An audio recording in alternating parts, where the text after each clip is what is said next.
Yes, team. Good morning, one, good morning, all. It's the chill zone. Carragher saying stuff, Salah saying stuff, Slot saying stuff, Alisson saying stuff, player versus club, slot in, slot out. It's mad. Our club is going through the most turmoil I've ever seen us. Even in the bad days when the players weren't good enough, we just accepted it and we just play. We're just like, yeah, it's football, innit? Let's see if we can win the game when we celebrate. Now, I don't know where my club is gone, but listen, guys, let's keep it respectful. Cal's in the building, Jerry's in the building. We're gonna break it all down, man. We're gonna go through it and we're gonna try and dissect it for the next hour. So, guys, relax, sit back, make a cup of tea, coffee. If you're listening in at work, put the headphones in, and we'll try not to shout. But we're gonna give you some jokes as well. Maybe I'll send the link out, so maybe we have a few more people that join as well. But lads, good morning, man. First and foremost, man. It's nearly Christmas, but our team ain't merry right now. How are you guys today? Tired, but all good, brother. How about yourself? I'm always tired, though, innit? It just is what it is. Damn. What about you, Jay?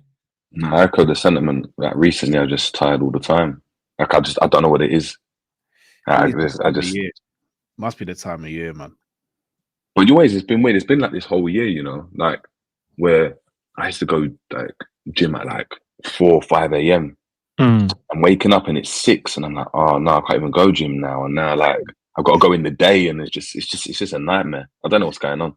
Maybe it's age. I don't know. Yeah. See, when you get up at 4 in the mornings for gym, when I'm getting up at 4 in the mornings because my daughter, for the kids, she wants to do gymnastics. she wants to be doing up gymnastics and stunt doubling. You know what I mean? So, you know, Salah's just posted on Insta, by the way. Break the news, then, bro. I'm dead serious. You're lying. No, I'm dead serious. Stop. Break the news, bro. Break the news. So there's no caption to anything. It's just him sitting in the gym by himself. Yeah. Have you seen it? I've just seen it now. That's hilarious. Wow. Just no one there. There's not even a physio in sight. Not even the kids playing on the track. It's just on his one. That's how the gym looks at 4 a.m. You know, when I go at 4 a.m, there's just no one there. At least you get the cleaner though. There'll be a cleaner there. There's no someone with headphones in, just wandering around doing bits. Someone there just mopping in it or just hoovering with a Henry. There's nothing going on. Right, Jay. I heard what you just said on the big up to that. Great breakdown. I was just nodding away. Yep. I agree, blood. Nah, gee, stop protecting your guy. Now I'm joking, but. Cal, I also heard what you said last night on Coppish as well in terms of what your thoughts is around the comments from Carragher and the whole kind of scenario. So I want to just peel it back. Let's have a conversation around it. And also big up to the chat as well. My bad if I haven't said hello this morning. Probably did. Probably forgot. But it all started because Salah came out in the mix zone and said some stuff. And it came across some parts a bit selfish, some parts you would agree with. And the first bit, I think the first like maybe minute and a half, 2 minutes was perfect in terms of the team, what we're going through, what we need to do better. We're conceding too many goals, all of that. So there's different parts of it you can dissect. I want to go there first for the next 10, 15 minutes. What parts of it did you agree with and what parts did you disagree with? I'll go Cal or Jay. Hey, Eva, it's open floor.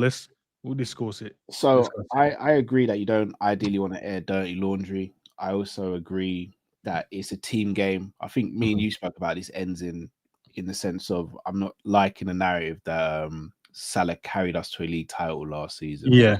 Because I think that's extremely disingenuous to the rest of the players.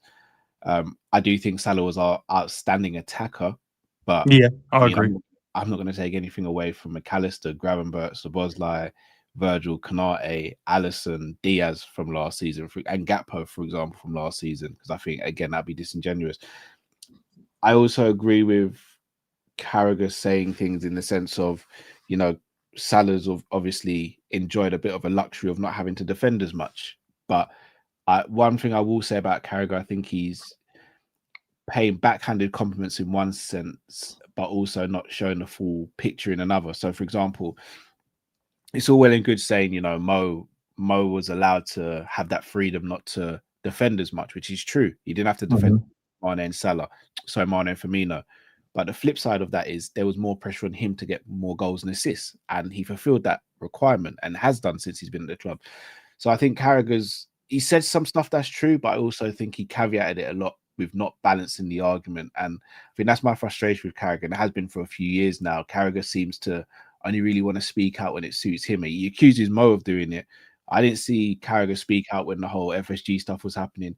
I'm still seeing him back the manager, which is crazy in 2025 to be back in Slot at this current proceeding.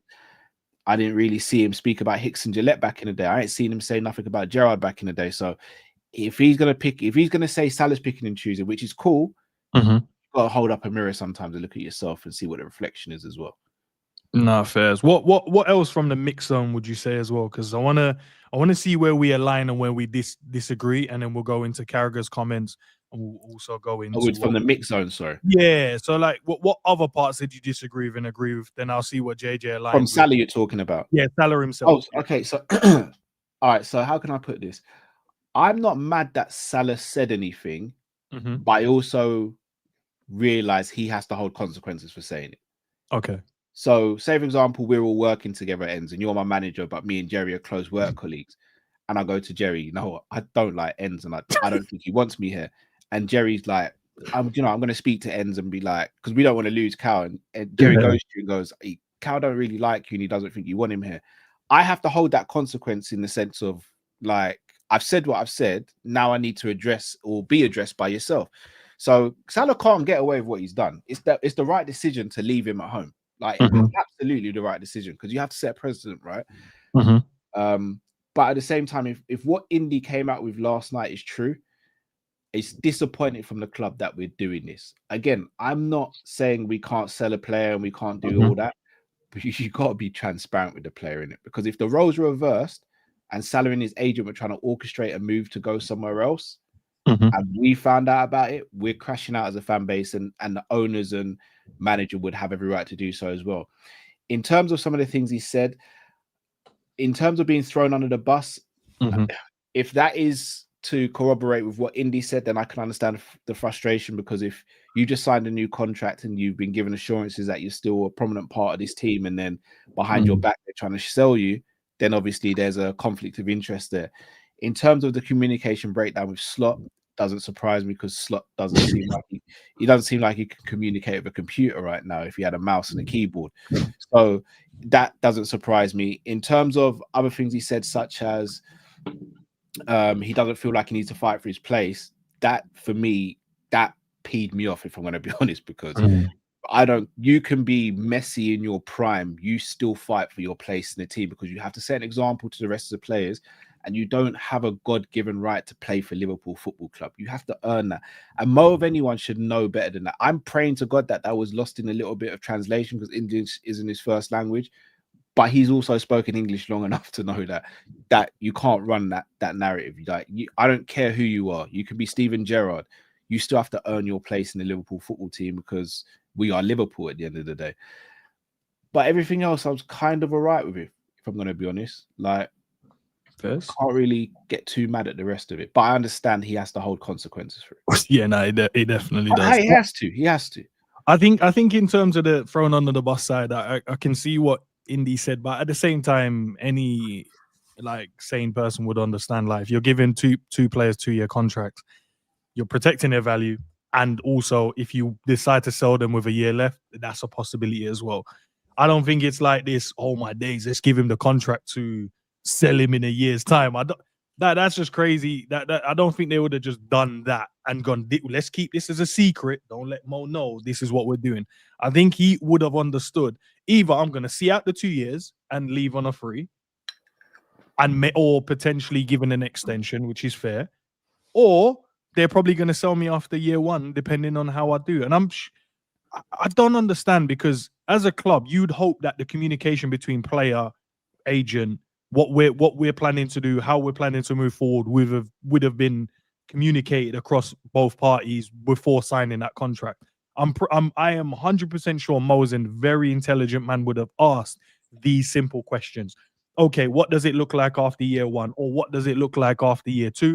Are we looking to reassess it? If I perform well, do I then get an extension? What does that look like? I don't think he goes, here's 2-year contract, 400 grand, sign it, shut up, move on. I can't see that in the world of professional sport like that. I have been privy to conversations around contracts in the professional game. I know for a fact that's not the case. They don't just get given a contract, sign it, and then Bob. There's conversations around everything. What does the future look like, short term and long term? So we're too much of a good run club in that way. Saying the club throwing him under the bus, I think it's more to do with we're underperforming and we've taken him out the team, and it makes it look bad on him because it then looks like he's the problem when it's not just him. Yeah, can I speak on that point, Enz? Yeah. So, by the way, big up to you and Hassam for doing the show. Yes, I managed to get through it still. I enjoyed that. I enjoyed that. See, I tell you why I enjoyed that, because you're both hard-headed. I enjoyed that. Obviously, you're both friends of mine as well, so I fully enjoyed that. That was fun. But shall I tell you what it is, why he probably feels that way? And again, I'll use you and Jerry in this example to explain it. You say, for example, me and Jerry steal something, NGO, and you catch us stealing something, and you say, you know what, Cal, caught you stealing this, you're sacked. In isolation, you've made the complete right decision. I've broken a rule. You can't have that. You sacked me. But if Jerry does the exact same, let's say we both steal a pair of trainers out of the story, and then I get sacked, but then Jerry just gets a written warning. You sacking me is not the wrong decision, but it becomes a grievance to me if someone else isn't given the same treatment as to what I've been given. So Slot is not wrong for dropping Salah. I think anyone who watches Liverpool or has watched Liverpool this season, if you are saying you shouldn't drop Salah, then respectfully, I think you're extremely biased towards the player. But by that notion, Konate's got a C bench, Gakpo got a C bench, Virgil should have seen bench, McAllister should have seen bench more. So I think it's the fact of he's probably looking and going, yeah, I've underperformed, fine. If you're going to drop me, fine. But you can't just crash out on me effectively and not have the same energy for other players. And I think that's what it is. Fair enough. Jay, sitting there patiently waiting, bro. Cal said part of it. Mixed zone. So what are your thoughts on that? Maybe if you want to add some of the stuff that Cal's gone, if you want to rebuttal anything in there as well. Nothing too much of a rebuttal. The only rebuttal I've got, and I'll just highlight it because you said a lot, is I 100% agree with the fact that if two people steal something, if we do a crime and I get 10 years and you guys get 5 years, I'll have a grievance. But guess what? I still did the crime though. Yeah, 100%. I still did the crime. So even if I've got a grievance there, it's not like, I didn't do anything or I've done my job and I'm getting fired for doing my job and you guys kept it for not doing yours, but I've been made out to look like, no. Like, where's the self-awareness? You've been rubbish. If you were scoring goals and getting assists, no one would say anything about dropping Salah. And let's be honest, in terms of minutes played, I'm pretty sure after Szoboszlai, in all competitions, after Szoboszlai, Konate and Virgil, he's got the most minutes. So ultimately, he's still playing games, but he hasn't played games for a 7-day period. So I personally don't feel that him not playing or him coming out and saying in the mix zone, I don't understand why I'm not playing. I think that's a bit disingenuous. You know why you're not playing. Your ego doesn't understand why you're not playing due to the fact of what he said, because I've scored goals, I've scored an assist. Look what I've done in the years. No one scored more goals than me. Start speaking about Harry Kane and Haaland. But that's from a self-preservation standpoint for me. Yeah, I think in the mix zone, everything he said when he was like, when he said, "Oh, I'm disappointed, I'm not playing. The team need to go and focus on clean sheets. It's a bad day for Liverpool." All that stuff, 100%. Heck, he could even went and come out and said, "You know what? I'm struggling to understand our tactics. I don't really know what's going on. We're all trying to fight for Liverpool." But it would have been mad, but I would have actually understood that. If he said, I don't know our roles at times, that's fine. And again, he'd have to suffer the consequences, but that would be for the benefit of Liverpool because he doesn't know what's going on and it's not transpiring on the pitch. I'd have no problem with that. As soon as he starts talking about the club threw me under the bus, I was made promises that I wasn't given, starts talking about his dad and mum having to come to the Brighton game. It might be his last game. All this stuff is premeditated. He actually got asked, even if he had played, right, he still would have come on and went into the mix zone. So for me, it's like this was a premeditated thing. We know with Salah, he only goes into the mix zone when he's got something to say. Yeah. Right. But interestingly enough, he didn't do this when I was calling out the manager, me on Indistro, and I was like, after Brentford, I was like, no, this guy's got to go, because Frankfurt game happened. We won the game 5-1. You made changes. Cool. You didn't start that same team. That showed me a lack of bottle, a lack of cojones, a lack of whatever word you want to call. Oh, you did. You were Slot after the Brentford game as well. Yeah. Was it dark? Was it dark as well? Yeah. So for me, it got really dark because I was like, this guy hasn't got the bottle to be a Liverpool manager, because you made the tough decision of dropping these players. You made the tactical changes I wanted, and I'm like, go on, do it again, and you didn't. And for me, I was like, okay, you're not strong enough. Cool. So I was gone from then. But he didn't come out then. He didn't come out when he was playing. He didn't come out after the West Ham game when we won 2-0. Of course he couldn't. Why? Because it would be tone deaf. Liverpool just won the game. Heck, he didn't even come out in the Sunderland game. Why not? Because you played 45 minutes and Gakpo got dropped. Like, when a player gets hooked off after 45 minutes, unless it's an injury, you know it's either tactical or you've just been crap, right? Yeah. Let's just be honest. So he can't come out then because you just played the game as well. When do you do it? In the game that you do not play and where there's more pressure on the manager than ever. Bear in mind, I still want the manager gone, so I agree with that point. But you do it then. But why do you do it? And then I think about it. It's not for the benefit of Liverpool. It's for the self-preservation of yourself, because you want to play, because you want to be the guy. The ego that drives and that's made Salah successful is also the ego that will hinder him. It's the ego that hinders certain players at a certain point because they lack the self-awareness and they live in that delusion of, I'm the best, I'm the best, I'm the best. I can carry on playing until I'm 55. When we all know it, we were seeing it with Ronaldo at United. Listen, I know he's getting the goals, but he's not pressing properly, and this is mad. And that's what it's like. You go and read the reports from the news outlets now, and they're obviously saying, Salah, after being dropped, his attitude changed in the changing room. He was moping around, and well, that's not what you want from a leader, right? So focus on the mix zone. All of that stuff about Liverpool and not being happy, I fully get that. I'd want him to not be happy. I was fuming at players when they were happy to just sit on the bench. When Arrigo just sitting on the bench, comfy. When Joe Gomez is sitting on the bench and it looks like he's just picking up a paycheck, that infuriates me. Get out and want to play, but he doesn't want to. Cool, that's fine. But everything else, you've just thrown the club into disrepute. And on top of that, in my opinion, what you've done, you've actually given Slot more of a chance, because you haven't put yourself against you and the manager by saying, I haven't got a relationship with the manager. Of course, there's a breakdown in communication, and I don't think he's a man manager anyway. But what you've done is you've put yourself against the club, right? And what you've done there is now the club, in my opinion, have to back Slot. Because Slot is their decision. Slot is their appointment. They have given money to Slot. So yes, he's done rubbish. But if you had shut your mouth up and we had lost the game, heck, Slot could have been out after that game. But you coming out and saying, no, the club have thrown me under the bus. They've done this, they've done that. They have to support Slot now. They have to support him. They have to back him. And that doesn't help Liverpool, because if Salah's on form, Salah scores goals. And that's my biggest grievance when I'm looking at the mix zone. For me, leaders in the team, Jamie Carragher, not Jamie Carragher, but Steven Gerrard in the past. You've had Rooney in the past. You've had loads of players in the past. They've been in similar situations and they don't come out and do that. The ones that do come out and do that, and you go and look at the teams at the time, is John Terry and all of those. And when at Chelsea, when I have loads of managers, you saw how toxic that environment became with the old guard and the new guard. You have to go and represent the club, especially as one of the leaders, because you're one of the leaders of the football club. Do you know what I mean? And this is, again, of repeated behaviour. You've gone to the mix zone before and done it. Liverpool winning the league, and you come out and say, I'm more out than in. Just don't say anything. Deal with it like Virgil didn't say anything, but he knows that his status at Liverpool, he knows what that mix zone, him speaking in mix zone causes, and he knows that he can play on the heartstrings of a lot of Liverpool fans because of his status at Liverpool, because he's arguably on the Mount Rushmore of Liverpool, if not the best in someone's eyes.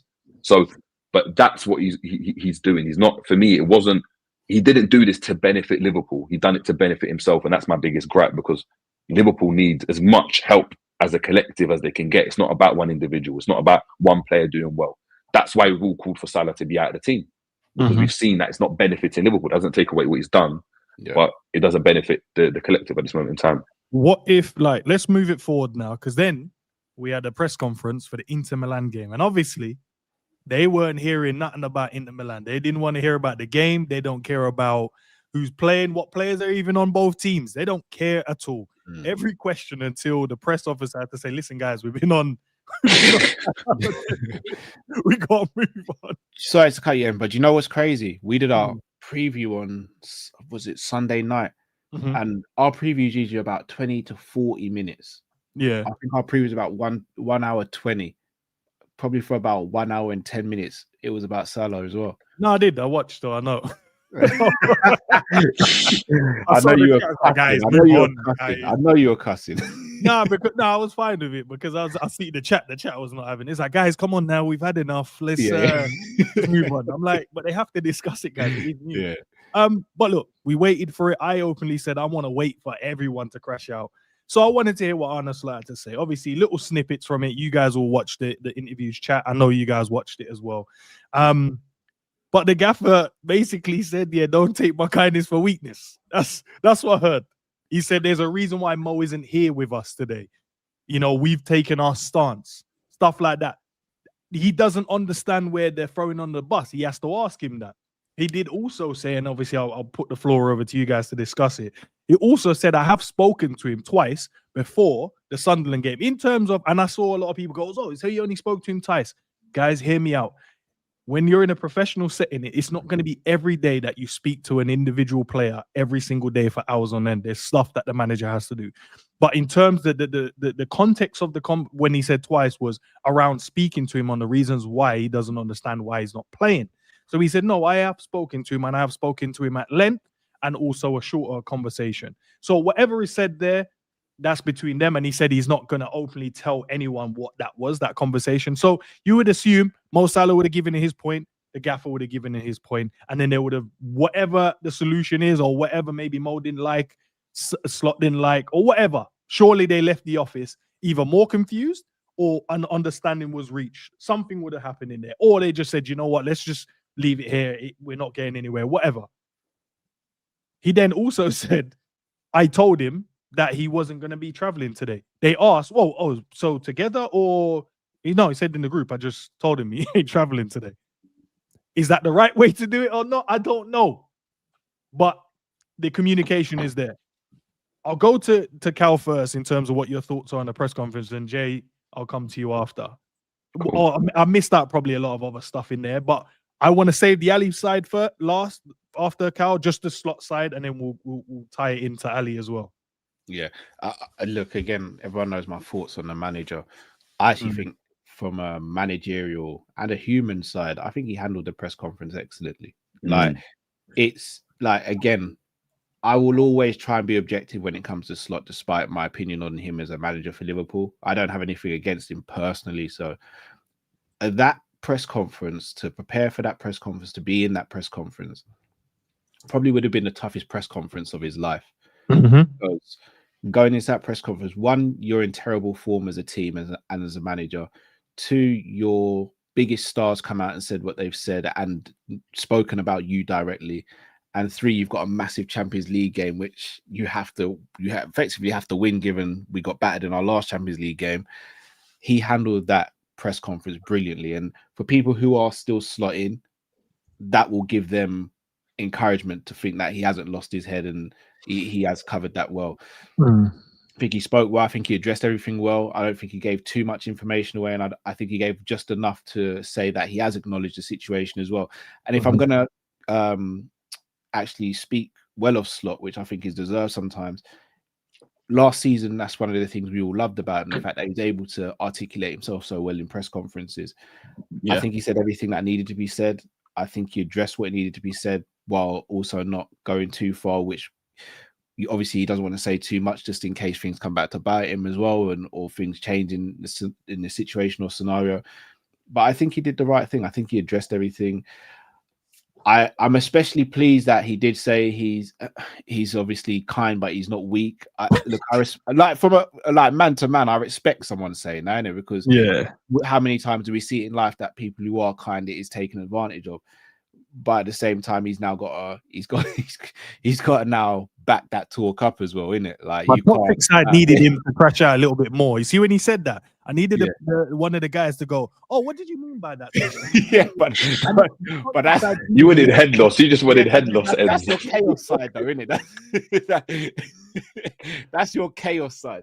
From a professional standpoint, I think he handled that brilliantly because it set, not only did it set a precedent to salary, it just set a precedent to the rest of the team and said, all right, cool, you want to speak, that's fine, but be prepared to deal with the consequences because I'm not going to have stuff like this happen regardless of who it is. And again, I fully agree with the decision to leave Salah at home for this game. Like you like as I said, I'm fine with what Salah said, but there's consequences to it as well. Like if Salah had traveled with the squad and he had played in this game, Slot's done. Like Slot's completely done, and it would have been a bad look for Liverpool as well. So, look, in far as Slot handling the press conference and the decision made to leave Salah back, I'm fine with it.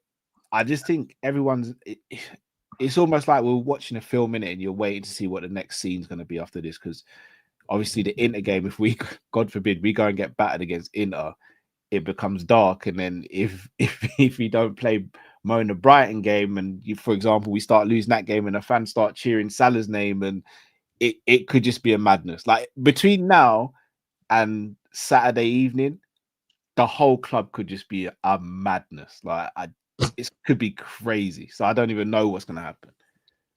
What about you, JJ, man? The gaffer said he don't take my kindness for weakness because I'm not that type of guy, man. I'll mash you. No, he didn't say that. But what did you take from what he said? And obviously, as I said, the Alisson part we'll get to because I think that's an important piece as well, the player part. Yeah, I think he done really well, really well with it. Again, I've criticised the manager. I've called him weak after the Frankfurt game, but he done really well. I actually called him a pussy, if I'm being honest. I crashed out after that game. But that was the right way to go about it. I think he had to go and do it. I think it did show strength. I think after something like that, if he had gone to try explain himself to Salah or speak to Salah or try and do that, if what he's saying in terms of we spoke twice before the Leeds game, in the lead up to the Leeds game, where he would have communicated what's going on, whether he's starting and all of that, and they would have had a discussion. You don't have to explain himself to Salah. If I'm being honest, you don't have to explain himself to anyone because ultimately he's just a footballer. Yes, he's Mohamed Salah, but right now in the situation that he's in, Slot's trying to do all type of madness. He's playing Sobo on the right. Wirtz has been out for like 3 games in a row. Then he comes back in. He didn't start big games. We've seen Isak start instead of Ekitike. Gomez is now at right back. He's like Robbo and Kirk have interchanged. He's trying to do everything that he can to find a solution, even though I don't think it's working and I don't think he can pull it through. But I think he handled it really well. I think he addressed what needed to be addressed. I think he was very, very direct with what it was. I think, when asked about whether Salah's going to be there or not, and he says, I don't know. I think he probably does know. And I think that's angled from probably the agent or the player side because of what they want to do based on how they want to feel. But he doesn't want to get involved in that. He doesn't want to go and speak on behalf of anyone. So yeah, he doesn't know. Things can change. I think he echoed the fact that reconciliation is still possible. And I think that's a sign of strength as well. Because I think people that are quite hard-headed will be like, no, never speak to me again. Get out. I don't want to ever. No, he's like, look, cool. It's football. I get it. And I think there's a human element to that, which I think we've got to address. Which is obviously it's a good kind of it's a good trait to have as a person. And yes, probably the strongest thing he's done in a long while. And I think it's cool. This problem has forced him to have to be like that. And I think to echo kind of Cal's point, if he had just said, "No, Salah's traveling," or spoke to Salah and done all of this, it'd have made it look like any outburst from any player, do you know what I mean, will influence the manager and the club's decisions. And I think you can't have that for anyone, even like a new potential manager. If the new potential manager looks at it and thinks, players have got more strength than I do, then no manager's got any kind of power or any kind of basis to work with. If you're coming to the team, if it's Xabi Alonso, Fabregas, whoever, Salah's like, no, what? I'm not playing. I'm playing on the left wing now, on the right wing. Yeah, no, I'm not happy. And then what? When Virgil van Dijk gets dropped, is that what we're going to expect from our captain? Imagine Robbo, like Robbo's a good example. Robbo didn't act in that way at all when he's been dropped, and he's probably got a lot of the same reasons as to why he thinks he should be playing. Kirk, and it's even worse because Kirk has been crap. Do you know what I mean? So, and he's a legend of the club as well. So, look, Slot, that was tough. 10 minutes. I didn't watch the whole 10 minutes, but I listened to quick snippets of it. And yeah, he dealt with it well. I've got to give him credit on that. He dealt with it well. Alisson. So I'll read you two of the quotes from it. To be fair, bro, Alisson wanted to say some stuff, but he couldn't say some stuff. He says, so one part, so there's two parts of it, and I'm sure you guys will add your parts to it as well. So one part, he says, I believe in his knowledge when he's talking about the gaffer. So they asked him about the manager. I believe in his knowledge, and we is the word there I'm looking at. We believe in his style of play. So I was like, okay. So where's your alliance? Okay, you're with the manager there. You also said, obviously, Mo was left out in the consequences of what he did, and he's smart enough to know that. So in terms of, how do you feel about Mo being left out and stuff like that? And he also said, yeah, I need to have a conversation with Mo privately about what was said as well. And then he also, got asked, what do you think about, the club throwing him under the bus? And he said, listen, I'm going to take up the stance as a gaffer. The gaffer said, I don't know, you're going to have to ask him. He didn't want no part of that question as well. But where you guys' heads at, from a body language standpoint, asking you guys to be body language experts, tone of how we spoke yesterday, and then just looking at words he tried to use and how we thought about how to answer the question.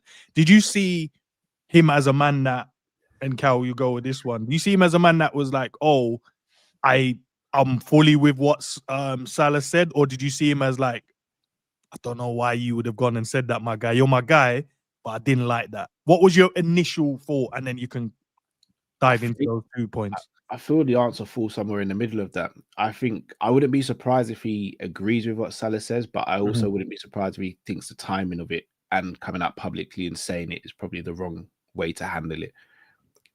Again, like I said about Slot, I think Alisson handled the press conference brilliantly, and I think there's a reason why Alisson was the one used at the press conference. I know. I think again from a PR standpoint, very smart play, because obviously Virgil's been really supportive of Mo over the last few days. So you don't really want to use Virgil in this context right now. So Alisson's one of the senior players, so you can use Alisson in this situation. In terms of how he feels, it's difficult to say, because you look at some of the players' body language, like during games and after games and stuff, and it's difficult to say how, or use that as a barometer to how they feel in general, because during a game or after a game, emotions are heightened. So you might look a certain way on the pitch after a game's finished, and you could be completely different at training. Alisson's body language hasn't been great. I'm not saying he's been poor. He's actually been pretty good when he's played. I don't think he's really been able to do anything about any of the goals, but he hasn't looked happy. He hasn't looked as though he believes in what Liverpool are doing right now. But at the same time, your manager's sitting right next to you pretty much, or he's in the room. Like, you're not going to start crashing out in the press conference, especially after what you just seen happen with Salah. So I don't think, not that he's too soft to say anything. I just think he read the room, no pun intended, and was like, this isn't about me today. Like, we just need to get what we need to get sorted over here and then go from there. But I don't know if Alisson's on board with everything he said. And I think he kind of had to say those things to bring a bit of unity. No, listen, Cal, I believe you have to understand, because he also alluded to it when he said, look, it is kind of difficult to come up here and speak to you guys. That's why there's only me, blah, blah, blah. And he was just naming the players that's had, the courage to come up. I think he used the word courage to come up and speak to the press as well. But look, yeah, you would expect him to come out and back the manager in terms of, like, do I believe in what he's trying to do? But I don't think it's written down. If he truly didn't believe it, he could have worded it in different ways. He didn't have to word it. And what I try not to do, me personally, I try not to too much read between the lines or come up with assumptions. I have to look at the words he used. I have to look at maybe the body language, how he said it, and then take into consideration exactly what you just said. What is the settings? Obviously, we're not expecting him to come out here and crash out in front of the media as well. But, things like like, I don't pay attention to media. I'm a dad. I've got 3 kids. I'd rather, focus on that instead of worrying about. And he said it's not that I don't care what you guys say. It's more, I don't care in it. I just got more important things to do. But Yeah, that's kind of my little 2 cents there. From what about you, Jay? Where's your head at with the Alisson part? I think the biggest part for me that was quite telling was when asked about that. Alisson said and stated that he's going to have a conversation with Salah 1-to-1. And it goes back to obviously me working in the industry on a day-to-day basis. And ends know, I've sent them voice notes and all of that of certain players and their gripes, right? Yeah. At what Salah did, again, the players would have felt disrespected. Carl alluded to it, the fact that I don't have to work for my place. Speaking about being thrown under the bus. They're all in it together. He's not the only one that's going through madness. They're all going through, the death of Jota, if that's a fact, although I don't bring it up. They're all going through poor times. Konate is getting Gakpo. They're getting dragged at every opportunity. Doesn't say anything. Konate comes out. Szoboszlai having to come out and say what happens in the dressing room stays in the dressing room. And I think what's happening, and I think this is starting to happen, is we're having this period when there's a changing of the guard with regards to the manager, but also the players. And the newer players, in my opinion, will probably be more on Slot's side than the older players, because the older players would have achieved more than Slot, at a different level of their career, and they've got that kind of bravado about them, which I'm Virgil van Dijk, I'm Salah, I'm Alisson, I'm Robbo. The rest of the players still have got to earn their keep. And when you hear Szoboszlai saying what happens in the change room stays in the change room, and then Salah goes and comes out 5 minutes later and talks about what's going on, for me, there's a disconnect between not only the fans, but the team. I don't think the team are all in unison. I think there'll be questions about the manager 100%, but the way in which the team deal with it, I think it's completely wrong. And, Virgil saying, let him speak, but Salah saying, I'm going to have to speak to him one-on-one about that. It's not only because it's personal. I don't think it's about what Salah might have said. I think Alisson said it. Yeah, he's entitled to say what he wants to say, but there will be consequences. And I think he did say that. But having to speak to him one-to-one means that Alisson would have had a gripe about something, maybe the way he said it, maybe how he said it, maybe certain points, maybe he needs to clarify it, because usually Alisson's really, really quiet about stuff like that. Yeah. And the fact that he was the one picked, it could have been anyone. It could have been, I know Virgil's been quite adamant of it, but he's the captain of the club and he's probably going to play on the weekend. It's not like he's, down in tools against the manager. It could have been Robbo that come out to speak, but it was Alisson. And I think that's really, really telling. I think, I think he handled it really, really well. And I think, there's a bigger problem within the team with regards to, I think I don't think it's all harmonious in the dressing room. I think there are pockets. I think there are the old guard. I think your Alisson's, Virgil's, Trent's that are, Alisson, Virgil's, Robbo's. Yeah, Trent don't play. Salah's exactly that are looking towards next summer and the summer after, thinking we're probably going to be gone, and their positions are constantly being threatened. You're seeing, new players come in. You're not getting minutes. Changes of the system. If you're a Salah and you see 2 number 9s coming, you're like, 2 number 9s? Whoa. What about my position, right? So all these, you're hearing Semenyo rumors, all that stuff is going to obviously play a part with regards to, your standing in the team. And I think that's probably kind of one of the issues that is emerging. And hence why I think it was a very, very, very good ploy to use Alisson if he's somewhere in the middle, where he understands both sides, maybe because he's a bit more religious, maybe he's a bit more spiritual with that regard. And you've got other players that are a bit more ardent and, stern with regards to their position on, no, Salah's our guy, and I'm going to, and that's normal because they've been with him for 8, 9, 10 years. So yeah. I would definitely be like, there's always going to be a split in the divide. I think you're right. The younger players they're just like, you man are the unks, innit? I want to take that position. The other players are like, listen, bruv, we've done all of this work for you, man, to come here.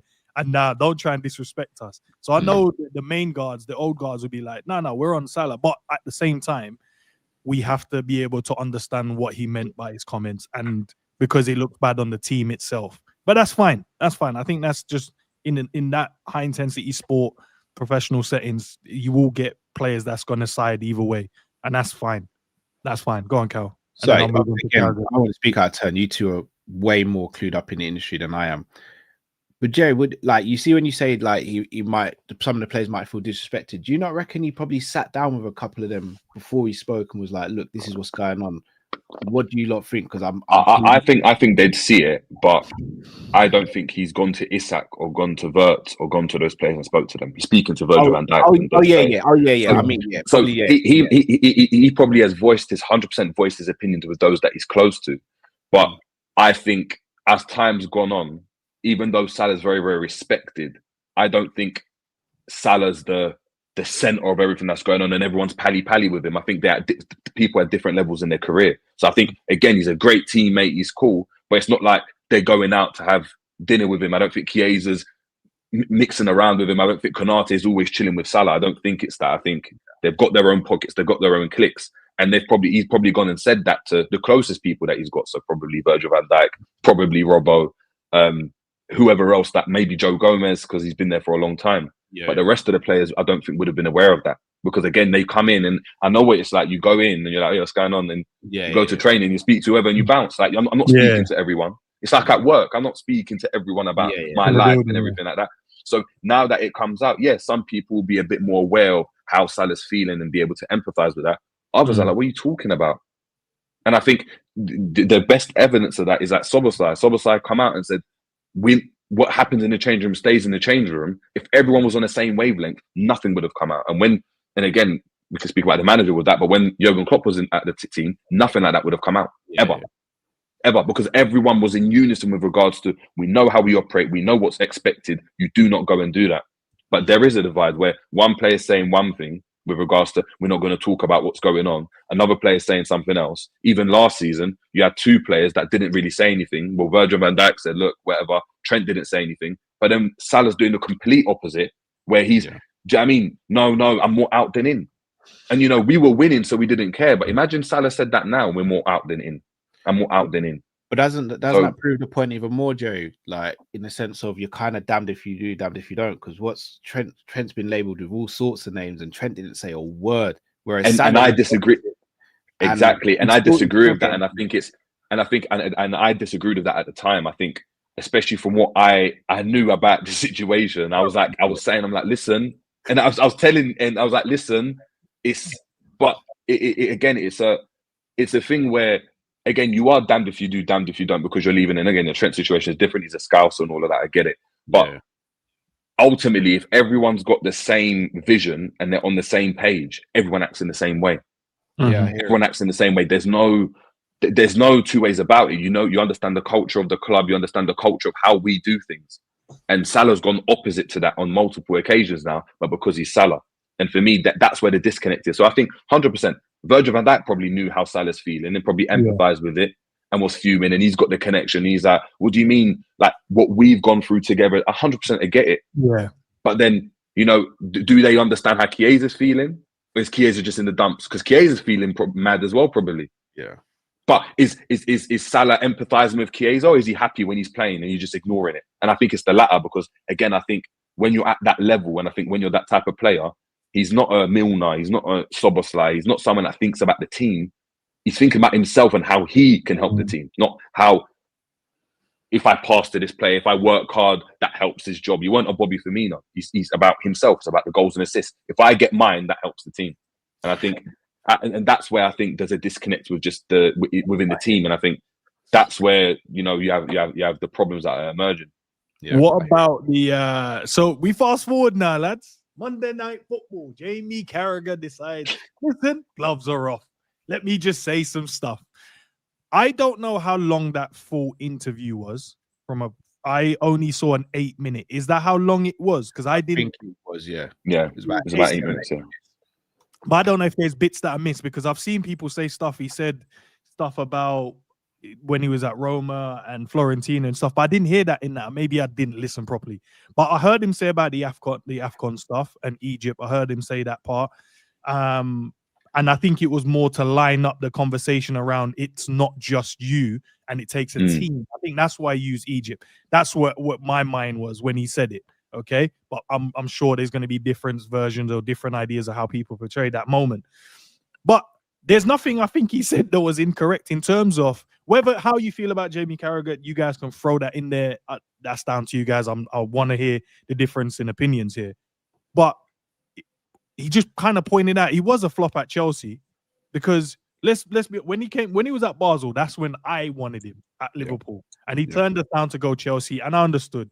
Mourinho was there, Chelsea was the better team. I'm like, oh man, we missed out on him, and maybe it wasn't the right time for him to come here and flourish. But Mourinho, we know he's not that type. Like, if you're not gonna do your thing, then, and he called him like a little man or some weak small guy or something like that. That's what Mourinho called him.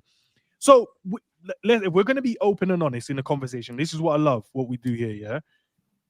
We would say that about any player that's come to the Premier League and not done well. People were saying that about Wirtz in the first, 5 games from our fan base. Said he's not good enough. He's washed. So let's be honest. I'm sure many people said that about Salah. But he went on to cook elsewhere. Fiorentina and Roma. Roma was when I was like, this guy, now is the moment to get him. And when we bidded 37 million, I was like, thank you, Lord. Now we've got our guy. Mane moved from the right-hand side to the left-hand side. Salah came in on the right. We cooked. So Salah didn't say anything wrong there. Maybe if you looked at his tone, I think maybe from the tone, I think that's where a lot of people will probably go, you attacked him there. There was vim. I feel, okay, so how I look at it, right? If Salah is allowed to have an outburst based on his emotional feelings in that moment, if that's what you want to do that. But that means we have to keep the same energy for Carragher. If he feels that what Salah said about him, he didn't say nothing like personal in terms of personal towards that person in general. But if he took it personally, because we don't know how he took it, we're just assuming that him mentioning his name, there was nothing personal in there, but you don't know how a next person is going to take what you say about them. Yeah. Right? So if Salah is allowed to be emotional and have an outburst, so can Carragher, unless we're going to be disingenuous and we're not going to agree on that point. So I want to know where you guys' head are at with what Carragher said, because he said some stuff. He said some stuff, and I can't wait for Salah rebuttal. Today, obviously, we know we only put a picture in the gym, said, that's me still. I don't know what is cryptic. Salah is the most cryptic guy I know. But where's your guys' heads at when you heard Carragher's outburst, bro? I'll start. I'll go first, and then go on. Rebuttal me. I personally kind of agree with a lot of what you said. I think I can understand why some people might be a bit upset at the fact that you brought up Chelsea and all of that. But I think to kind of just to highlight your point, and I think it was to draw the fact, because he did caveat that by saying he thinks Salah is a legend. No matter what Salah does, he's one of the greatest players that Liverpool have ever seen. He said Salah's given him some of the greatest moments he's ever had as a Liverpool fan, let alone just a player, right? But Salah in that, again, I go back to it, in that mix zone, he made it all about himself. There was not one point about that where it was about the team. It was, I don't understand why this is it. What I've done for the club, all these goals I've done. And again, it made it seem, and I think a lot of Liverpool fans feel like that, like Salah carried us to a title. Salah's the only reason why Liverpool done well. And it's like, no, there's multiple reasons as to why that happened. Most importantly, the fans, the amount of times the fans went and pulled that goal into the cup. The amount of times that Fabinho had to go and step up. Alisson, the amount of saves. Virgil van Dijk, the impact he's had, which I think is even greater than Salah when I look at it just on a kind of objective basis. There's so many players that contributed to Liverpool doing really, really well. Yes, he's a massive part of it and no one can take that away. But I think when you look at it, for Egypt as an example, he's still the same Salah, but he hasn't got the same teammates. He hasn't got the same manager. He might not even have the same fans. And he hasn't been able to go and deliver. And I think that's a highlight to show that no matter how good you are, you still need the whole team around you for it to work. Messi, outstanding player. Look at what at PSG, did he do anything? No. Of course he didn't. Because it's about the team. It's about everyone around you. It's the fan base. It's the culture that's in the club. And I think him bringing the club, doing that, ultimately, I think that's what Carragher's trying to highlight, is no one's bigger than the club. And ultimately what's happened is you, by doing this, again, you brought the club into disrepute, and you can't, that cannot happen at any level. If you go back to the 80s, right, I believe like 83, Joe Fagan dropped Kenny Dalglish. Liverpool are third from bottom and Kenny Dalglish was dropped. Kenny didn't say anything. And Kenny comes out and says, what? No one's bigger than the team. Why? Because there's an awareness that irrespective of how I'm feeling, the club comes first. Gerrard, when he was getting dropped and doing this, of course he was upset. Of course he was upset when he was told, yeah, actually, I'm going to have to leave because Brendan Rodgers, 100%. Did he ever come out and do a madness and try to get the fans to turn on the man? No, he didn't. No, he didn't, because he understood that the club comes before that. And I think where I look at Salah and how I view Salah is, you're one of those guys. You're not a Rashford or a Lukaku or some random just Jadon Sancho. You're not that. You represent Liverpool. You go to Liverpool, it's his face on the murals. And I think that's where I look at it. I'm like, as a leader, and I view him as a leader. That's maybe why I'm like, you shouldn't be going and doing that, because you've given everyone, no one, especially Liverpool fans, no one takes away from Salah. No one takes away from like what Salah's done. And when people start to use the kind of xenophobic arguments and this and that, and that's to a reason why you don't like Salah, I think you're going down a really a slippery slope, because Mane gets loads of praise from Carragher. Mane is a black man from Senegal that's Muslim as well. Do you understand?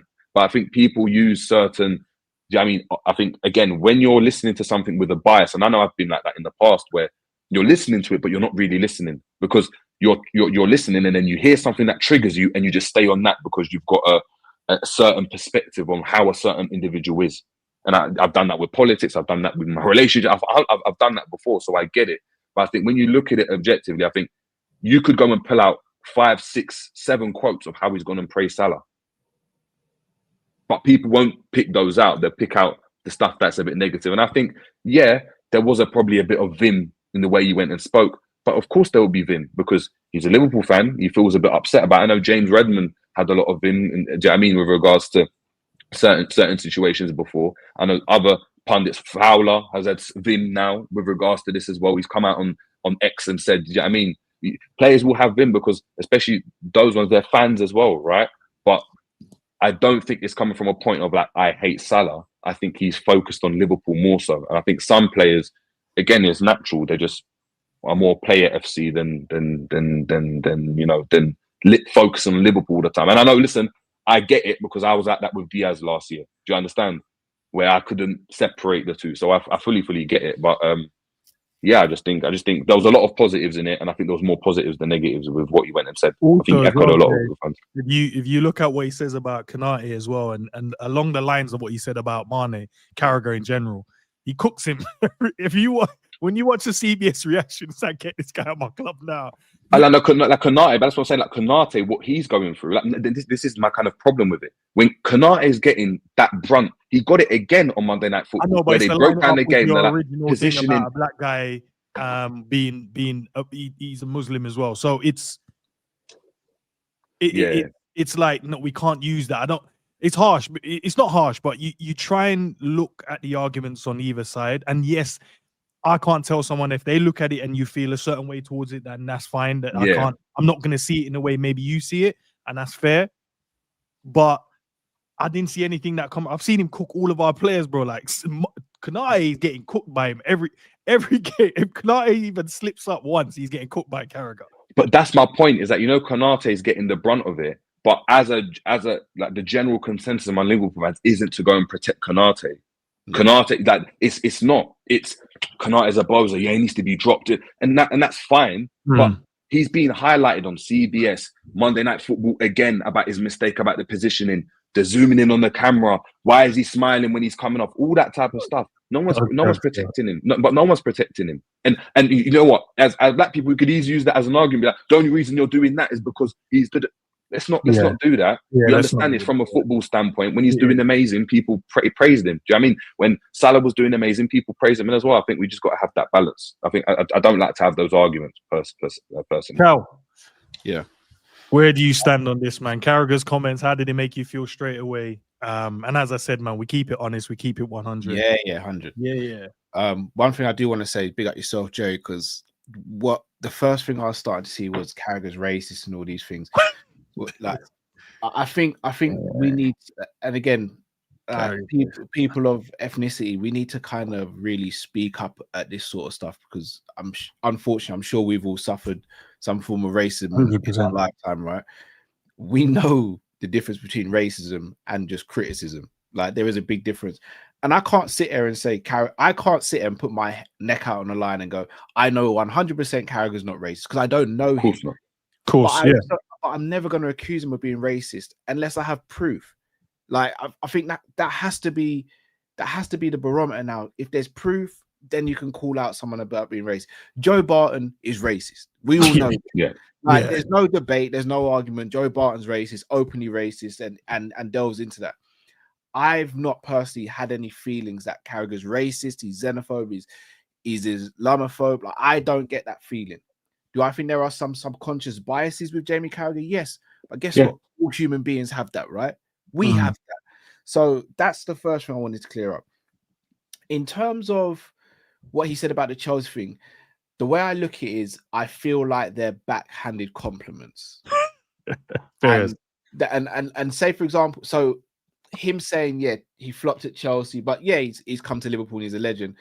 What does the Chelsea thing have to do with the current situation? It feels like he's been fueling this and it's been building up with him for a little while. And remember, this isn't the first time we've seen him say stuff. It feels like Carragher's had a lot to say about Salah in the last couple of years, whether it be on Monday Night Football, during punditry work, or even on Twitter. Like, it's been called out a few times where we're like, Carragher, you got a lot to say about Salah, but where's the same energy for Slot? Because I'm seeing Carragher defending Slot to the world right now, and I'm like, so why aren't you criticizing Slot then? You're happy to criticize Salah, why are you not criticizing Slot? So again, I think it's a consistency thing. In terms of the backhanded compliments, it would be like when Salah was like, I know Carragher's going to say something. He said that, but if he doubled down and went, I know Carragher's going to say something, but can you really take the opinion serious of someone who spat on someone? You'd be like, raw. Like, is fact what he's saying factual? Yeah. What he's saying is technically factual, but you're like, right, that didn't really need to be said, or that's gone a step too far. So even though you can use facts, you can still weaponize the facts to suit your agenda. So yes, facts in isolation of facts, but when you're using it to try and build a narrative, I think that's where I have a little bit of an issue. In terms of him speaking about the right back situation, the reason why I didn't like that is because I never once heard Trent moan about playing with Salah. In fact, I think they brought the best out of each other. Bradley, I've never heard moan about playing with Salah. I've never seen any of these players moan about playing with Salah in the team. In fact, quite the opposite. They probably look as though it looks quite good that they're playing with Salah, because it helps elevate their game as well. And if you're going to sit there and go, well, you know, he hasn't helped Egypt win an AFCON, if I'm not mistaken, he's been a major reason why Egypt have gone to the World Cup twice. So if you're going to batter him and say, well, you haven't won AFCON, you've also got to speak about what he has achieved with Egypt, because that's like saying, oh, well, Gerrard's not allowed to say that because he didn't win a Prem. We'd all go, well, hold on a sec. That's not Gerrard's fault why we didn't win a Prem. That's the rest of the team and the rest of the situation at the time. In the same way, we can't sit here and go, oh, well, Salah didn't win the AFCON. That's his fault. No, as we're saying, if he's saying it's a team sport and Salah should recognize the team sport, you can't then go, well, he didn't win the AFCON, because it's a team sport as well. So again, I think it's a consistency thing from Jamie Carragher. I fully agree. If Carragher's name gets called out, Carragher's got a right to respond. In fact, Carragher would have been seen as soft if he didn't respond. I'd have lost a bit of respect for him, because you got name called directly. But if you're gonna do that, then you've also got to be mindful of what you say. You're a pundit at the end of the day. And one thing I said this yesterday on Coppish, and people kind of crashed out on me. Carragher doesn't represent Liverpool anymore. And I'm not saying that to be rude or disingenuous. He doesn't represent Liverpool anymore. He represents himself as a pundit on Sky Sports. Yeah. He has an affiliation with Liverpool because he's a Liverpool legend. But he doesn't represent Liverpool anymore, nor should he if he's doing that role. It's actually one of the things I do respect about Carragher, that he can be a little bit non-biased when it comes to speaking about Liverpool. But then as a fan base, we can't crash out on him and expect him to just go along with everything that we're doing as a club as well, because he's allowed his own opinion. But at the same time, what I will say, if Carragher is going to formulate an opinion as a pundit, then I don't think you should be going down the personal route, because that your job as a pundit, for me, is not to have personal attacks and do personal things. You're meant to be as objective as possible, because that's the role of a pundit, is to look at all areas of the argument and assess all areas of the argument. I don't think he always does that. But again, I'm speaking to someone who does content. I don't get it right all the time.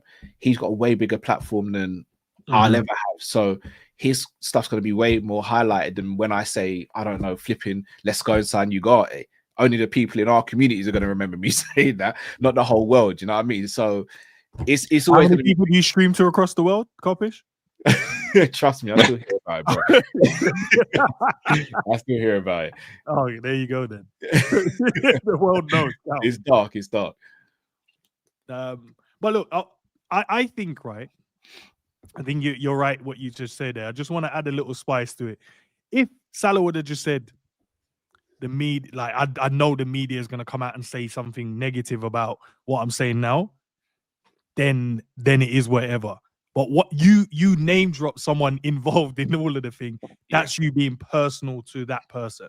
Likewise when you mention Haaland and Kane as well. Obviously they're not going to get involved. I don't think they will get involved in that conversation anyway. But I think once you name drop and single someone out, for an example, I think a lot of the fans are right now, if you look at it subjectively, they're saying the reason why they think Carragher has a problem with Salah is because he's mentioned him so many times.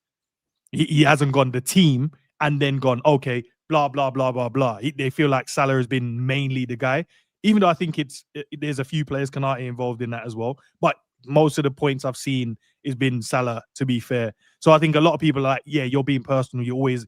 But if Salah then points him out, I think that's the same thing, right? If you could have said the media, but you chose to mention Carragher by name. And I think if you didn't, Carragher he probably would have still said something because he's media, isn't he? He would have still said something, but maybe then the Chelsea stuff, the Egypt stuff might not have been thrown into the mix. And as I said, the way that I took the Egypt thing was more to highlight the fact of you do need your team as well. And it's just to highlight the fact of you don't have to work hard for your place. And I think that's what it is. And like JJ said, look, once you hear a buzzword, and I'm sure people do to us, like on stream most of the time, you hear something you dislike, you automatically just think, rah, this guy's whatever. But you have to listen to the whole thing and then try and formulate the opinion. But yeah, I honestly thought, yeah, it didn't have to. Carragher didn't have to. But when you name dropped him, he's got a right to reply. We can't pick how Carragher replies. You know what I mean? We're allowing Salah to say what he said, rightly so. That means we can't then police the way that Carragher then responds. Yeah, we can formulate an opinion on what he says, though. 100%. But then people can't say, "Oh, you can't say this, you can't say that." Yeah, 100%. Yeah. Then now you're policing his response. But we didn't police Salah's one. So I think if he's gonna say that, you're gonna have to allow. And then if Kane comes out and says, "Shut up," then it is going, bro. Then we're here now. That's if Scott come out and said, "Yeah, I dropped him because he's not been playing well." Just can't take it. Bro. I wanna bring attention because actually Carmick made a good point. I think as a pundit, I think you need to try to be objective. I think the problem Carragher's got is that he's someone that says ultimately, look, Liverpool's his life. He's given his life to Liverpool. He'd only be he's only a pundit because of what he done at Liverpool, because he was consistent, because he played 700 odd games for Liverpool. So he's emotionally charged when it comes to Liverpool. That's why on CBS, when the cameras are off, he's like, "Oh my God, get him out! I'm done." Like he's just like any other fan. So when it comes to speaking about Liverpool, that's when you can see the emotional side. And you see even with Gary Neville when it comes with United. Do you know what I mean, with Liverpool now, he just like, look, it's bad, they're in a dark place, but they'll be okay. When United were going through their stuff, he's like, no, this is the what. Like you can see there's a difference in emotion, and I think it's difficult to obviously police. It's difficult to kind of like do that as an individual. And I think the other point I want to kind of just highlight is I think Salah struggles with, and I only thought about it recently, I think he struggles with being the star. I think when you go and look at the top players that have always been the top players, you go and look at your Neymars, your Mbappe's, your Messi's, your Ronaldo, they've always been the guy from when they were young. They've been the guy. Your LeBron's even in other sports, they've been the guy. They're the guy that everyone's looked at, and so the way they take criticism is completely different, right? Salah seems to me like someone that's had to work to where he got 100%. He's the guy, but he's not used to. He's someone that's, again, very private family man. He's not flamboyant. He's not doing any of that stuff. Do you know what I mean? He's very, very religious with regards to Islam. He doesn't want to be the guy. Of course, on the pitch, yeah. But outside of that, you don't hear scandals and madness of him doing this and him doing that. So when the criticism comes at him, I think he struggles to deal with anything that anyone says about him because he has that ego, but he's not used to dealing with the pressure of when you're the guy and everything's going great, you're going to get the praise. But when it doesn't, you're going to get all the criticism as well. And you go and look at that, like Gerrard and they all got that criticism. They all got that criticism when things were going wrong. All of them. When stuff was going wrong, why is he dropping into midfield and doing this? And he's not, all of that type of stuff. When it was Gerrard, no, but do you know what I mean? Hollywood pass, and the Hollywood pass thing started with Gerrard. And this is something that's had to take the brunt, but they were comfortable doing it. And I think this is the first time really in Salah's career in the last 8-9 years where he suffered a lot of adversity, where it's just like, whoa, Liverpool aren't doing well. Liverpool are struggling. You're not on form. I can imagine as a person, it's difficult to deal with if it's been all rosy. Do you know what I mean? You've got a different manager who deals with you differently. You go and look at other players, like those controversy with Gerrard the whole time is, this manager's rubbish. You got the things in the background. He then wants to leave and people want to get at him. You just got to shut up and get on with it. And I think that's just a learning curve, just as him as an individual as well, where he will look back on it and probably be like, I could have handled it differently as well. But again, he's living life for the first time as well. It's the first time he's been in this situation where his position's under threat, doesn't get on with the manager. He feels like the team's trying to get him out of the club. So, do you know what I mean? I understand why he'd be upset. I'm not, do you know what I mean? All right. And then just the final piece in terms of, and big up to everyone listening in and sharing your thoughts in the chat as well. There's over 350 of you guys in the building. So love for the support as always. Smash the like as well if you can. And if you're new, consider subscribing, man. But the INDY stuff. So the his agent saying they found this scandal of us trying to throw him out the back door and not trying to give him the send-off that he massively does deserve at the end of his contract. Where is you guys' head with that? Do you truly believe that is it? Because I do believe it's not just being. I know it's being dropped and it's added fuel to the fire, but also I think partly what JJ said, the effect of being a star, underperforming and not hitting the levels that he's normally used to. The effect of there's new players coming in and they're like, I don't care who you are kind of mindset. You've been in the changing room with players. You've been the guy, but other players come in and they're like, I don't care. Like, yeah, all right, I hear that they think you're good, but I don't care. So all of that combined with potentially the club trying to force him out the back door, maybe is the reason why he snapped and just said what he needed to kind of say and get it off his chest.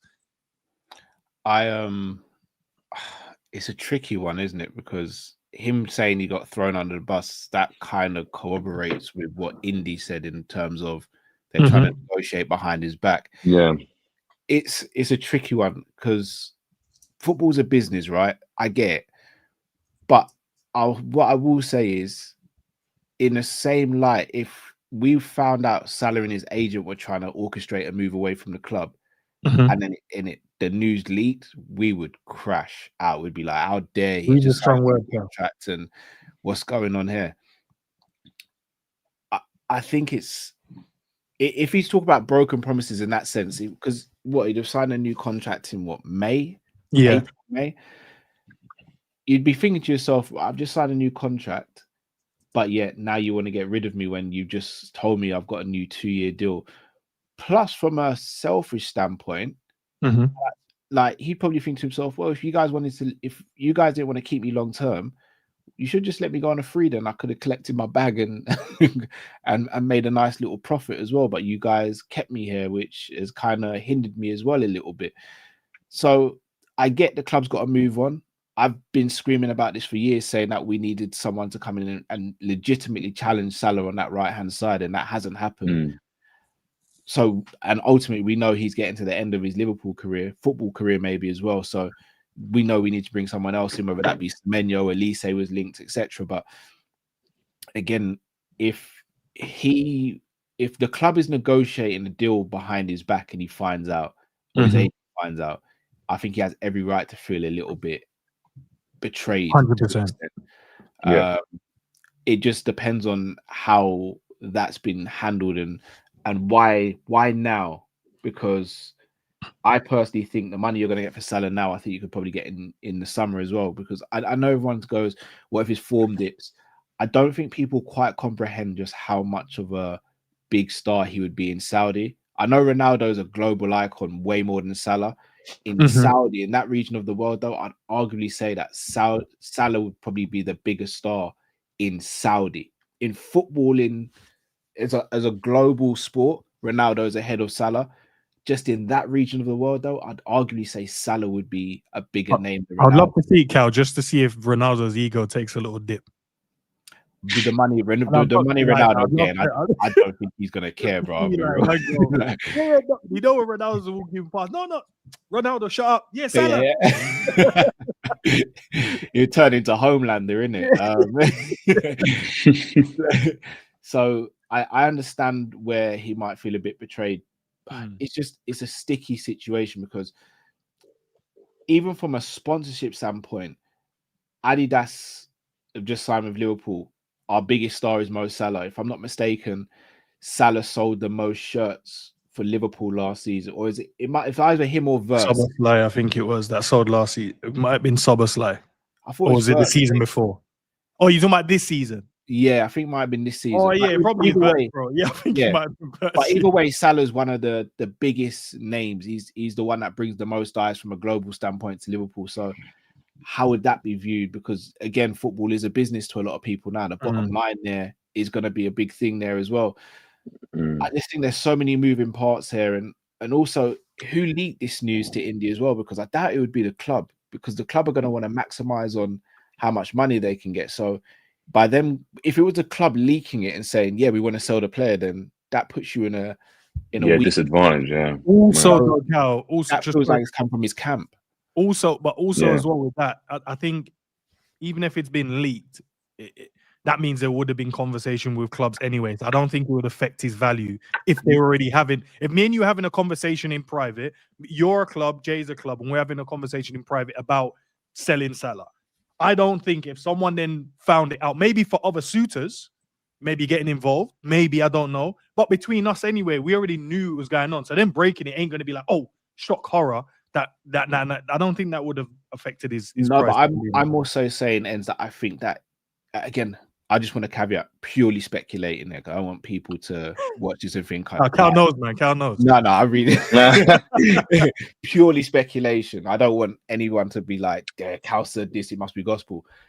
But just from like a common sense standpoint, I feel as though this has been leaked from Salah's side potentially, because if Salah leaks it, or Salah's camp, should I say, leaks this news and it becomes public, then his valuation probably goes down, which makes it easier for a transfer to happen. He comes out of this looking like the good guy.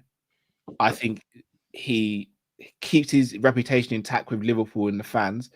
Because if he doesn't come out and say anything, or this news doesn't break, and let's say, for example, he stayed completely silent, and we just found out on the January the 14th, Salah's going to Saudi. We'd be sitting there going, hold on. So Liverpool in the world form we've been in, and he decides to bounce now while he's at AFCON, doesn't even say bye properly to the fans, and he's going to go and get the bag. We'd be sitting there going, does he even love us? But don't you think you'd critique the club more? If he'd stayed silent and that happened, we'd be like, what have the club done? Yeah, club done. Yeah, I would have been like, yo, I hear you, but you know how they could be spun. It could be spun. It could be spun the other way. It could be spun the other way. Yeah, we wanted to keep him, but he wanted to go to Saudi and get it back. Exactly. I looked at the club because me personally, I think it's again speculative, but from my understanding, I've got a feeling it's somewhere in the middle. I've got a feeling Liverpool signed him on the 2-year deal, and when he signed, gave him promises he's going to be the guy still. I think that's the only way you keep Salah, because of the ego. He's going to be the guy. I think in the summer, when Liverpool start to sign these players, I think that's the first strike. I think he looks at it and is like, hold on, what's going on here? Because yes, we didn't buy a right winger per se, but again, we buying 2 forwards for the amount of money that we bought them for. My problem with that was always, well, they're both going to want to play. Like, how are you going to fit them both in the team? You still got Salah there. Cool. You then bring Verts. All right, he needs to kind of play. You just spent 120 million in. These are big money signings, and players understand when they're signed for big money, they've got to get in the team at some point, right? They can't just keep rotating and being on the bench. They all need to kind of play. So he's seen that, cool. He's fine. And then within the season, he starts hearing rumors of Semenyo, this and that. And if we hear the rumors, his agent will hear the rumors. Yeah. Agent speak and he'll hear the rumors. So he's like, hold on, what's going on here? And there's talk. You can play on the right. You can do this. I'm going to AFCON.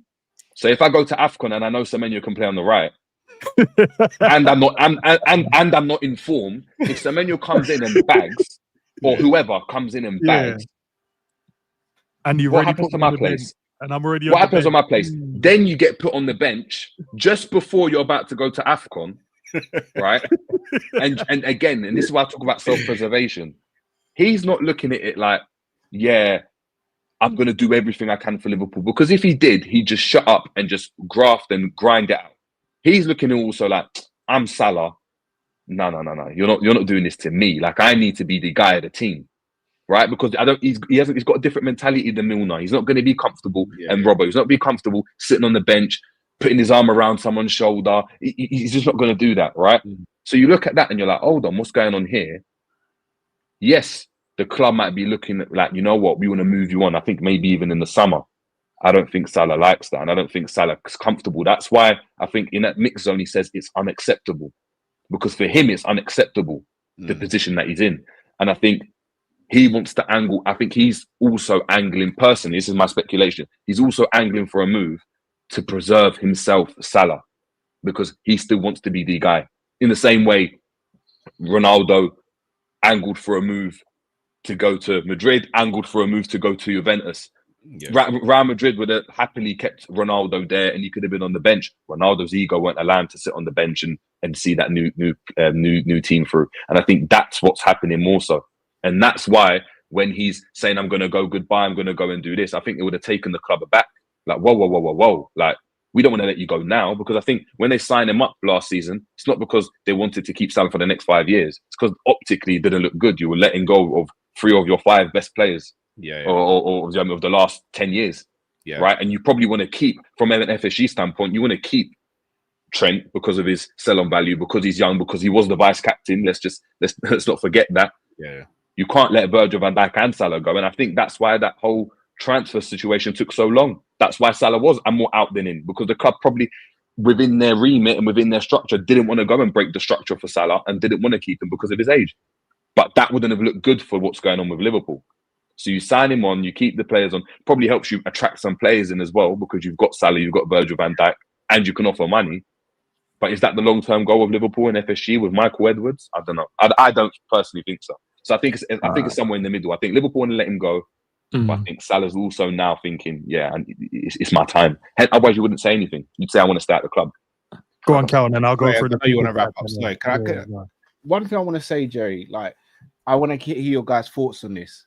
You know, like the common sort of narrative is that Salah wants to be the main guy, and especially with Isak and Ekitike and Verts coming in, does he feel like he's kind of being pushed to the wayside, almost like Woody in Toy Story with Buzz Lightyear? Exactly like that. Yeah. But could there not be an argument on the other side that goes, maybe Salah does want these sort of players to come in because it takes some of the onus away from him, and he maybe looked at it and thought, I can get even more goals and assists with Verts and Isak in the team? Because I feel as though when he played with Núñez, for example, I think he really went out of his way to help Núñez a lot of the time. I don't necessarily think he loves Núñez. He said that. Just to remind you guys, Salah said that. But he knows Núñez is going to find them at every opportunity. Núñez is going to, no matter who's there, that's true. Give it to Salah.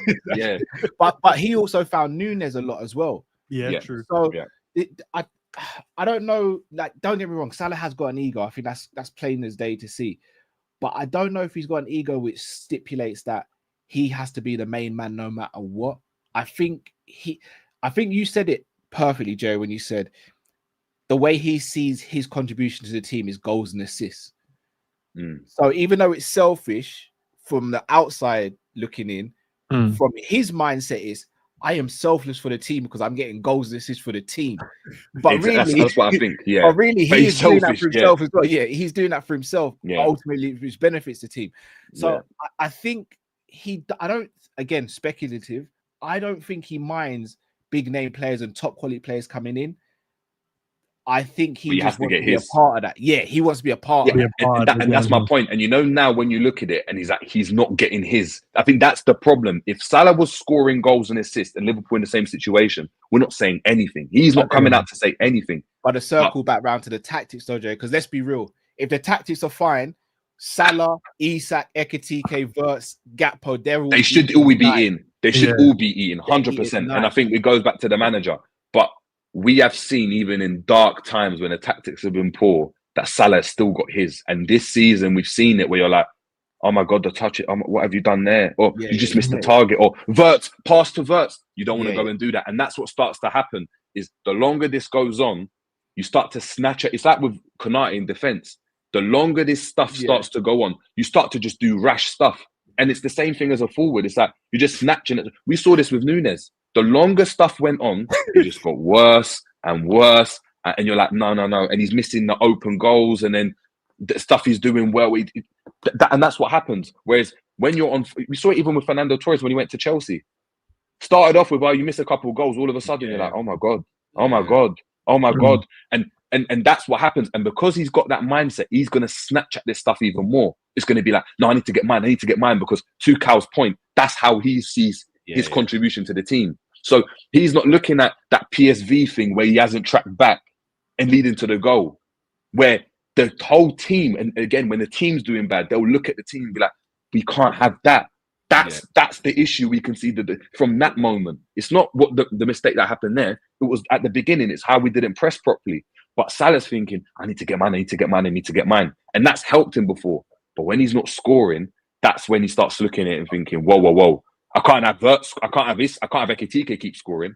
No. I need to eat as well. And I think that's where... You know what it is, Jay? Great point. And Carragher said, look, if you want me to say stuff about his on-field stuff, when he could have passed it to Verts, the Cal point, when he could have passed it to Verts, that was dark. That was dark. I didn't bring that up. That was the darkest thing he said. I think it was worse than the Chelsea thing. Like, we all admit that he should have squared into a man that had no form, 100%. He should have. But Carragher, he didn't have to bring that up. But that was Carragher tapping into his fan side. The moral of this story, guys, and I'll get through the super chat, then we'll go, right?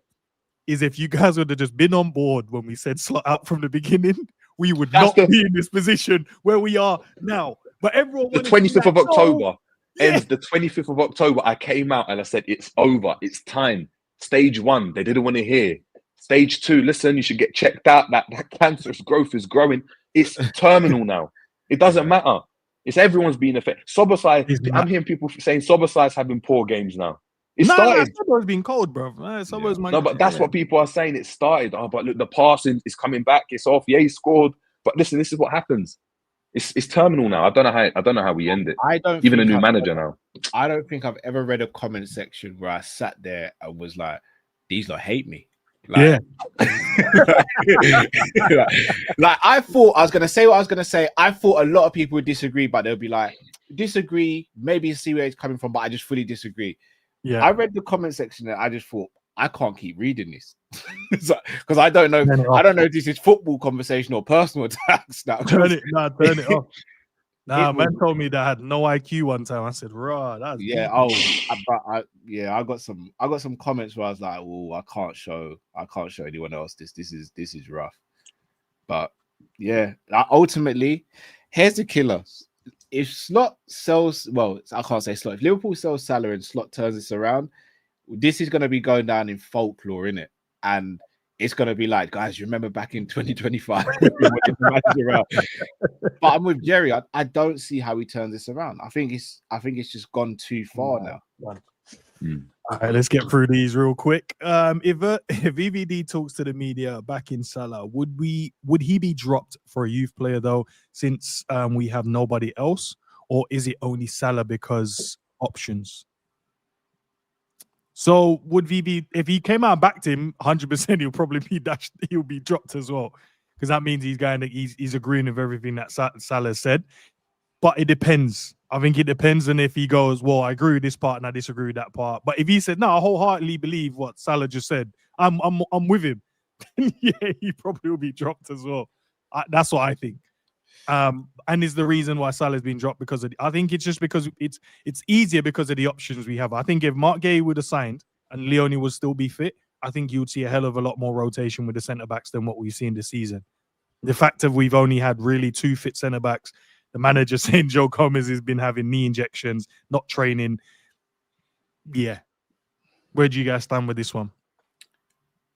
I mean, we have options on the right hand side, but he still plays Sobo there. So he's an option, Cal. He's an option.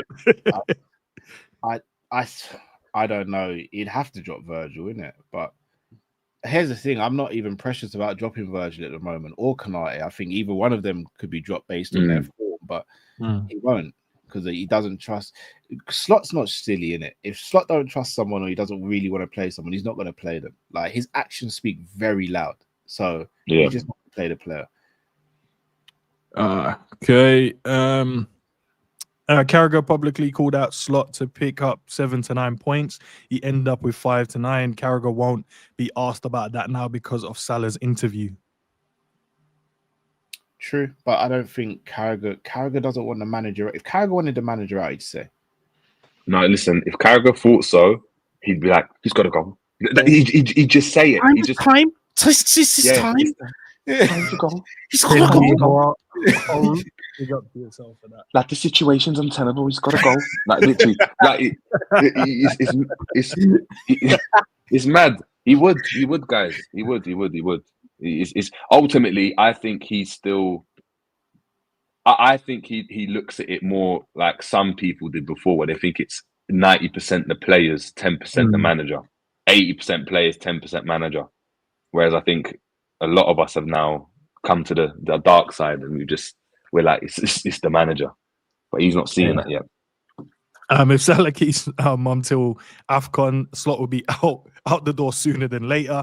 Now the pressure is on to back Slot against Salah because of his interview.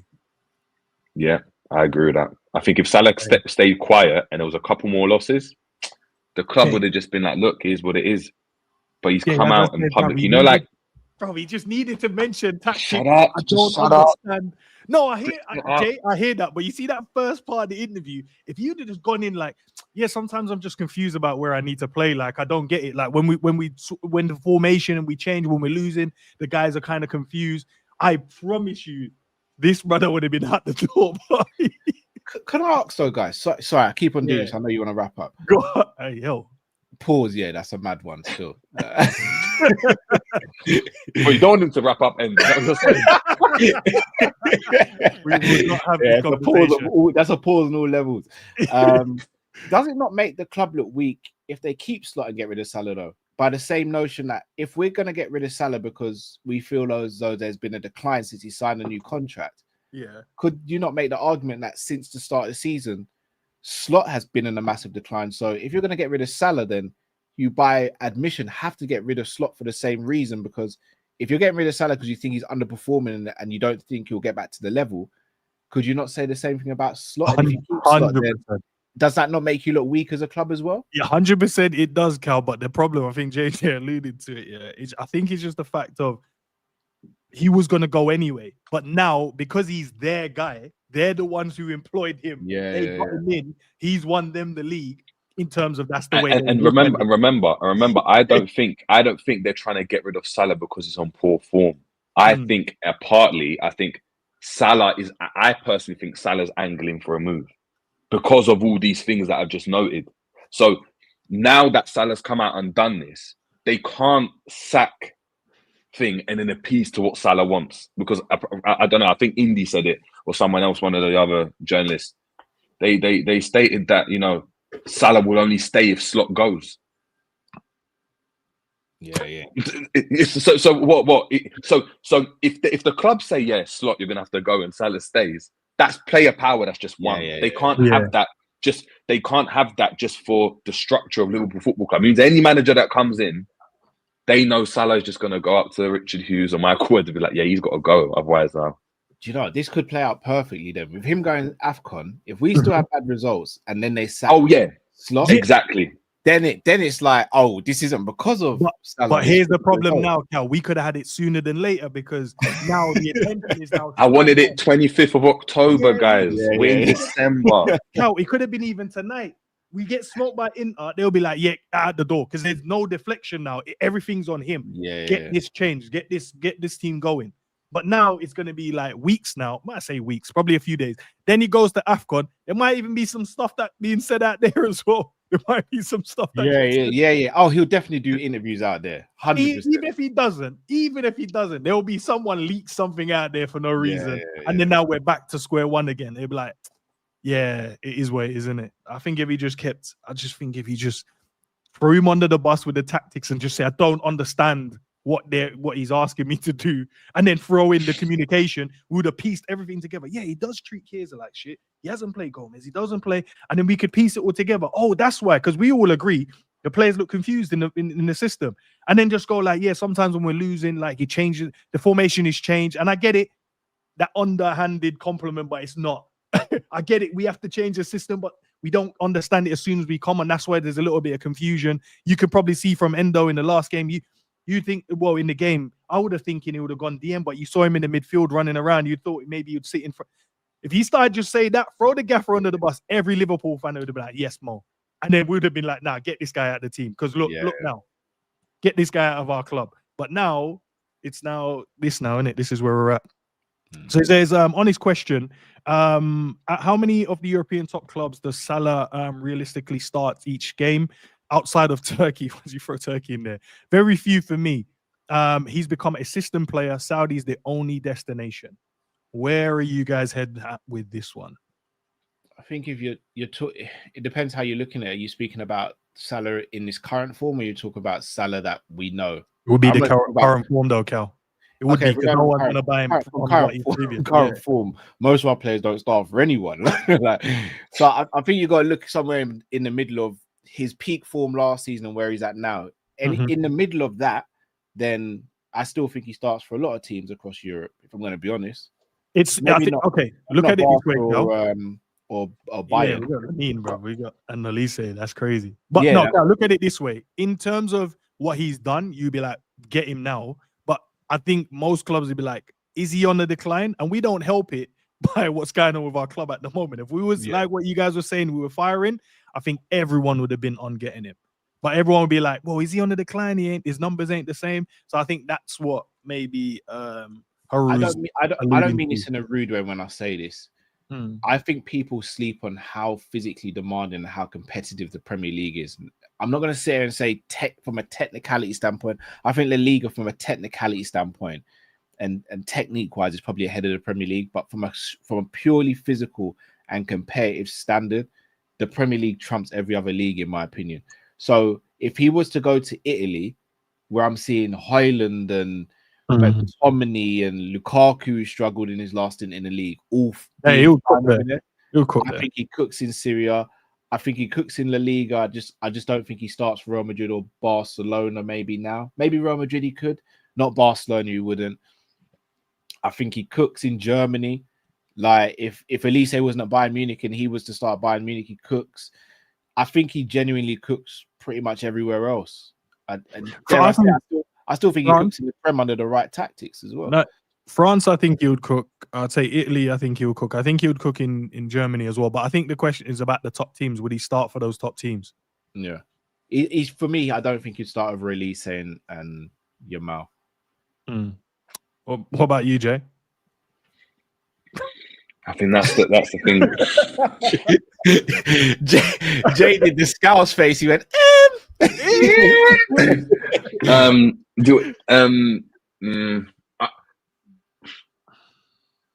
he'd have to be the system, and I don't think any team would do that for him at his age. That's fair. I think he could be on the bench. I think he'd go on the bench and stuff, but I think he would have to be. Mo ain't going to sit on very similar to last year, where you do your thing. We're going to give you the ball at every opportunity, and if you're on form, you go and win us the game. But I don't think he'd work well in the center. I don't think I don't think he could hold up the ball anymore. I don't think he'd work well on the left. I think he has to play on the right, which means you lopside your team a bit. And I just don't know if that's that'd be possible. I think the teams that were, from what I saw on the Athletic, the teams that are interested are, which is mad. It was at Chicago, like Fire or whatever it is, one of those other teams, and then and then Al Hilal, Al Nassr, one of those. Do you know what I mean, the Saudi teams? And I think ultimately it will be MLS or Saudi. I don't think. I really don't think any team would look at that and look. Maybe there'll be a team in I think in Italy. I think Italy is the only kind of destination where I look at and think you could probably go to like a Juventus and they'll do that for him, or go to a Napoli like we've seen with De Bruyne. But even De Bruyne is struggling over there with injuries. So yeah. So it's a bit mad. All right, listen, Cal, appreciate you. JJ, I appreciate you. Thank Chat, you, man. I appreciate you. Hopefully you guys, enjoyed the stream, chat. So, and if you do, smash the like, subscribe, all that great stuff. If there's a point that you didn't think we covered, or maybe we didn't explain well enough, let me know in the comment section after as well, and I'll make sure next time we cover those. But I thought we covered pretty much from start to finish around the whole saga and the conversations after with the tweets from Indy and in terms of the club wanted him out. But I'm sure there's going to be much more coming out from either the club or from Salah or from maybe pundits alike, trying to figure out what's kind of going on, and maybe someone's going to get the insider scoop. But listen, none of us want Salah to just get thrown out the back door, because that's crazy. He does deserve his send-off, whether that's next season, if that's what you want to do, if the club goes, right, we want to sell him in the summer, or is it at the end of the 2-year contract and we go let him go on a free? And I think he deserves that at least, minimum, gets the right send-off to go. But if they throw him out the back door, boy, it's tough. But Edwards and Hughes are the guys that most Liverpool fans that I saw said those are the guys we want, and this is what we get with these guys. They don't really care like that. It's a business to them, and that's just the world we live in. Is it right? No, because I think you have to have that personal